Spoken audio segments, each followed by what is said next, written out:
so Kazungu yatoranije abantu bica yabigambiriye azi ko ari abantu adafite umukurikiza umuntu utava mu rugo ngo nagataha hari umuntu wazaga ariko ko kandi katatashye wenda agiye kuri polisi. Numvise nabonye hari n'ababyanditse umupasiteri twafashe ejo bundi nubwo bikiri mu iperereza wenda umuntu atavuga byose ko ntushobora kujya hariya mu bikarakasi ufatirane ibibazo cyangwa imyumvire mike y'abaturage utangire ubakureho utwabo ku mugaragaro uti uwashatse fiyanza akamubura nashyira ituro hano arataha yamubonye.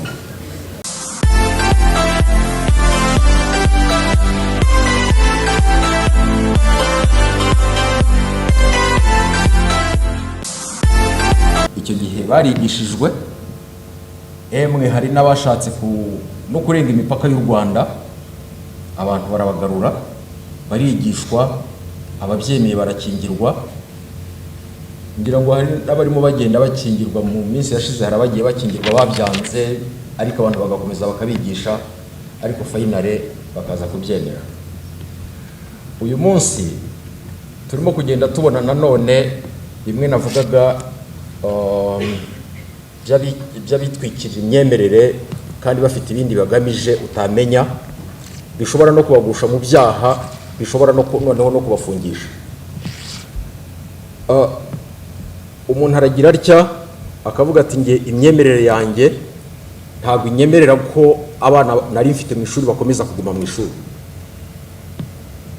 bagatangira kuvana abana mu mashuri, bagatangira gutangira kwigisha bagenzi babo abaturage abaturanyi muvana abana mu mashuri kuko iyi ni iminsi ya nyuma, ibi ni iby'isi twe tugomba kurangarira ubwami bw'ijuru. Ugasanga abantu batangiye kuvana abana mu mashuri. Ibyo birahari kandi kujyana umwana mu ishuri ni itegeko, iyo utabikoze ubikurikiranwaho.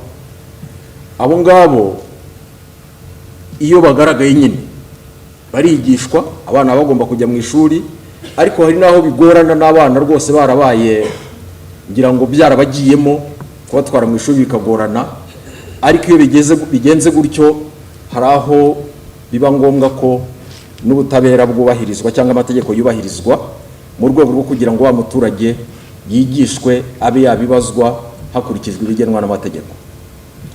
Hari n'indi myumvire rwose bona mibi tugomba gushyira imbere mu gukomeza kwigisha, ngira ngo hari inasaba nuko abanyarwanda bose babyumva kandi bakabisobanukirwa. Ndatanga ingero nk'ibintu biherutse kugaragara mu majyepfo, n'ubu biracyahari, aho abitwaje imyumvire bigishaga abantu kwitandukanya na gahunda za leta. Hari ababikora ku bushake bafite ibyo bagamije, kugeza naho bababwira bati buriya hari n'ibyo leta isaba abantu cyangwa isaba abanyarwanda gukora twe tutumvikana nabyo kuko ni ibyaha. Bakababwira bati iyo ufashe imyumbati ni urugero ukayigereka ku bishyimbo, ubwo ibyo bishyimbo n'imyumbati biba bisambanye. Bityo rero baturage turabasaba kutongera guteka ibiryo bigeretse ngo mubigereke, kuko utumye ibiryo bisambana ubwo n'abasambanye kandi abazabibazwa n'Uwiteka. Noneho ntibabivuga no mu nsengero barimo gusa, bagahera kare mu gitondo bigisha urugo ku rundi, babuza abaturage kuzagereka imyaka ku yindi, kuzagira gute, gukwanga gusa nabyo ibyo byaha nabyo baba babikoze, ngo iyo bageretse imyaka ku yindi n'ibindi. Imyumvire nk'iyo iyo wenda bikiri ku rwego rutoya uramwigisha wenda bigahinduka, ariko ubona azinduka abeshya abantu agira ati rwose kumufata ukamushyira ahantu ukamwigisha umubuza guhura n'abaturage muri rusange kugira ngo ahinduke, ibyo ntabwo byaba kirazira kubikora.